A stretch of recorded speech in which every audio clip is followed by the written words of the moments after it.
Hi, it's Yvonne from the Fabric Hut. Welcome to, typically Technique Tuesday. Today we're going to call it Tool Tuesday because I'm going to share with you a bunch of my very favorite tools, why I choose them, and why I have them close to my machine as I'm quilting. So join me while we talk about tools. Okay, so we're taking a little bit of a turn today on Technique Tuesday, and we're calling it Tool Tuesday because I want to show you some of the things that I find I really have to have right at my sewing machine every time I'm quilting. So, because I'm teaching, I have a very small pressing mat with my tiny iron, one that I can move up and down and around. I also have, this is a 12 by 12. I also have a 18 by 18 that will sit next to my sewing machine. But for teaching, I use this one so I don't have to move my camera. So a pressing mat is a must. Now, are you going to do all your pressing on it? Absolutely not, because it's not big enough to get big pressing done. But when you're just pressing out seams or doing half square triangles or something real quick, it is so nice to have one close by. For the same reason, because I'm teaching, I have a teeny tiny little cutting mat right here that I like to keep close. Now, do I use it when I'm not teaching? Yes, I do. And I have my 45 millimeter with my titanium blade rotary cutter here with it. And I have two rulers that I like to keep close by when I am trimming or working at my machine. So I will sometimes cut, I don't do my whole quilt cutting here, but if I make half square triangles, I'll cut them, or I'll cut dog ears off or something. So I like to have this one that is 3 by 9. This one is called Quilt Sense. It's a Marty Michelle one. You find the brand that works best for you and get those. The Fabric Hut has this one that I love, love, love. It is a 6-inch ruler, 6-inch ruler that I like to have for squaring up. It has the 45-degree angles. It's got a 45, a 60, and a 30, so it makes it very easy to do trimming with.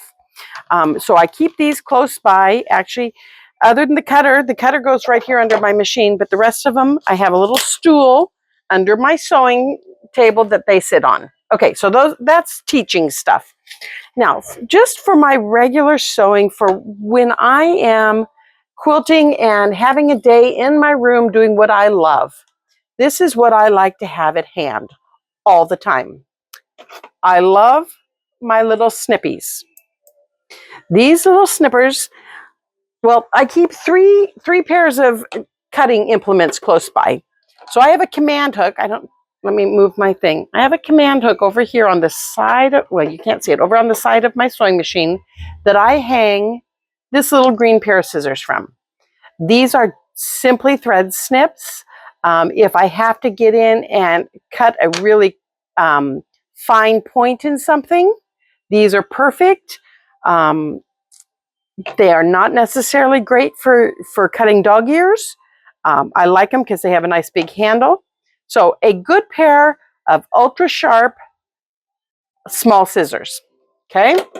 And then I have my bigger pair that I use for trimming dog ears. And if I want to trim my half square triangles right up the middle, I can do that with this pair. It stays pretty close. A lot of things get tucked here under my extension table. But these are my favorite ones for when I'm quilting, because with these, it doesn't matter how you pick them up. You pick them up this way, they work. If they're upside down and you pick them up, they work. If you pick them up with your left hand, they work. They just are phenomenal. And I love this little curve on the end. So when you have to get in and trim a thread, you don't run the risk of trimming your fabric because it'll sit right on top. You go in, and get it, and you don't have any sharp points touching your fabric. So these are one of my favorite things. And yes, I did get them from the Fabric Hut, and worth every cent. You know, I've seen these kind of round. I got a pair one time. They weren't smooth. I think they, you know, I went cheap. I decided, let me just get the $3 pair and see if I like them. And of course I did not, because they weren't smooth. But these just are so lovely. So they live here on the bed of my machine most of the time. Now, because my needle threader doesn't work right now, I have an automatic needle threader, it doesn't work. I like to keep my little fish threader here. Now, people will say, that is so tiny. How can you even see to work with that? Well, when you are threading a sewing machine needle, I have mine unthreaded so I can show you. When you are threading a sewing machine needle, remember it has to go from front to back. So you can't just put a needle threader this way, because that's going to pull it forward. So in order to fit from the back to the front, you can't have a big apparatus there, because there's just not enough space. So this one is actually just the perfect length. It sits right up against the ankle of your foot, hugs your needle, and you push it in and slide it down until that little groove goes through your needle. And it's there, okay? And I can just leave it sitting there. I don't have to hold it. And I just take my thread, lay it on top, and catch it in the little hook. I'm not having to hold it tight, and pull towards the back. And look at there. There's my little loop of thread. And I can just take whatever I have here. I often use my little snippies and just pull that loop through. How cool is that? I thought those are teeny tiny, but they are actually the perfect size to go in. I hold it flat against the ankle of my machine, run it down the needle until it comes through. Did I get it through? I think I went off to the side that time. Okay, and it has come through, and I just hook my thread on the little loop and kind of hold it down with, well, get my fingers up here. Kind of hold it down with your fingers so it doesn't pop out. There we go. And then just pull it towards the back, and it comes right through the needle. Oh, I just unthreaded. Okay, see, that's what happens when I get talking too much. Okay, last time. Put it in, slide it down until the hook comes through the eye of the needle. There it is. Hook this in the little hook. Keep a little bit of pressure on it just so it stays in the hook, and pull it through. Well, I missed that time, of course, because I said it was the last time, right? Okay, get it in there. Get that through the eye of the needle. Do I have it through? I do. Here we go. Hook it on and pull it through. There we go. Got it. So that easy for those of us with old lady eyes. That's what my grandson says. I have old lady eyes. It is perfect. And it just lives right up here on top of my machine. And it's just always handy. Okay. So scissors, 3 kinds of scissors. This, because I'm a chain piecer, I love to chain piece. There are so many different types of these out there. I've had this one for probably 15 years. It is getting dull. That's the problem with this one, is that you cannot replace the blade. There are ones out there now that you use your old rotary blades and you put in them. And so when I'm chain piecing, I can just go like this and cut the threads right between them. And it is just fabulous. So that always sticks pretty close. I have tweezers close by, and I have my stiletto close by, because you never know. I use my tweezers when I am having a hard time. If I have a seam right here that I need to spread out and open, I can use these to just open it and get it started. I love that. Going over big lumps and things, the stiletto is perfect for that. This is a homemade one, but there are so many lovely stilettos on the market. These, like I say, I think these are like, They might even be dollar store tweezers. I don't know. I have a good pair here somewhere. But whatever ones I have, they're just nice to, pull your thread when you do get it through your needle, that kind of thing. So tweezers are always close by. A stiletto's close by. My last thing that is my favorite are some sort of hooking mechanism. So this is just my little bowl of pin cushion. I have a couple little tools stuck in it, and my clips. Those stay close by because you always need access to these. These are my granddaughter picked out buttons to replace a button, and she never did it. She put them on there, and there they are 6 months later. So eventually I bet she'll come and get those. Okay, so those are the things that I find really handy to have close by. Well, off to the side of my machine, I also have this container. And this has the things I like to have close by, but that aren't all that important, that I need them on my machine. I have a tube turner. This is what I use for a wooden iron. It's not wooden, it's metal, but if I'm finger pressing, I use that. I have spare needles in there, lotion, couple little rulers. Oh, this is a fun thing. This is a point turner. When you turn something inside out and you need to get the seam nice and smooth, you just run that in there, but it also seconds as an elastic pull. Oh, pipe cleaner to clean my bobbin case with. This is a fun thing. This is an eyebrow razor. So Yvonne, why do you have an eyebrow razor in your sewing kit? Well, this will take out a long row of reverse stitching. If you have to take out a whole row, you can just run this in between the two layers of fabric and it will just slice your stitches open, and it's a quick way to reverse stitch. Okay, oh, see, there's the rest of the pack of little fish pulls. I got all kinds of pens in here because, yeah, oh, there's a glue stick in there. There's a little ruler.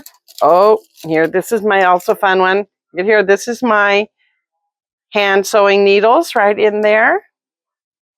So I keep everything kind of close by, but the things that I don't use all the time get put in this basket and set to the back of my machine so that they are not in my way all the time. One other thing I have back here, well, two other things I have back here. This one, this is probably 20 years old. So this is just a pill bottle. I have busted the top out of it because this is where all of my bent or broken pins go, old needles, anything sharp that I want to keep safe, I put in there. Then when this gets full, I'm getting pretty close, I will get another bottle with the same size, change caps, put the other one on here, throw it away, and put this one on the new bottle, and it just sits here by my machine all the time. My last thing that I love, love, love is this is my little sewing magnet. So my scissors quick to it, right? Now when I'm teaching, they sit here.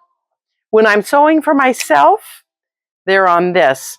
The reason I don't use this all the time, well, what this is it goes on your clothes like that, and I usually put it up on my shoulder and put my scissors on it. But when I'm teaching, that's up by my microphone and you hear that all the time. So I try not to do that when I'm sewing. But when I'm just sewing for myself, that's where my scissors are. So I don't have too much right here. So I hope that helps. I keep some marking pens. I have a plethora of marking pens that I like to have close in hand. The Sharpie. This one I use, if I use the seam gauge to mark my 1/4 of an inch, you put your needle through the hole and you can find where your 1/4 of an inch is. So you can do it a couple of ways. Here somewhere right there, I have a stack of tape I can put to mark that. But also, did you know that a Sharpie marker can be used on the top of your machine, and then hairspray or an alcohol prep pad will take it right off if you need to move your mark. So that's what that's for. This one is my glue pen that is always close at hand. This one is a white chalk marker. So if I have to mark dark fabric, this is a dark marker in case I have to mark light fabric. And this is a pencil, and I can use for a very fine line on the back of fabric where I'm going to cut fabric so that it doesn't get left on the fabric. So let's see, anything else? If you have any other really good ideas of things that you keep by your sewing machine at all times, you let me know. Of course, my friend Jack is right here. He's always close by. I love this little one because it has a rubber end, so it can pull off all the little extra pieces that I do. I have Jack. Let's see if I think I can get this up here. So sorry, I shut you off. But see here with Jack, I have him in a little pencil pal, so he just lives right there. Just like that. Isn't that cool? So that's how I have, okay, here's my big mess over here. It's not nice, it's not pretty, but it's my mess. See, there's the little hook on the side of my machine that holds my scissors. I always know where they are. Sometimes I will buddy them up and put my clips when I'm done for the day. My clips will hang on there too so that I don't lose them. All my little feet are up here in the top so that I know where they are. My extra bobbin are up there. Over here in this, I have, this is a container of full bobbins with little ponytail holders on them. Where are we? There we are. Ponytail holders keep them from unwinding. And then that one is the empties, so I can go back and line them up later. So if you have any other tricks that I need to know, please let me know. Oh, see, and even a beverage right there all the time. Okay, so happy quilting. I hope that that helps you with your tools. Remember, the ones that are the most important is a good pair of clippies, a nice seam ripper, and some marking tools, and something to help you move your fabric along. Alrighty, happy quilting.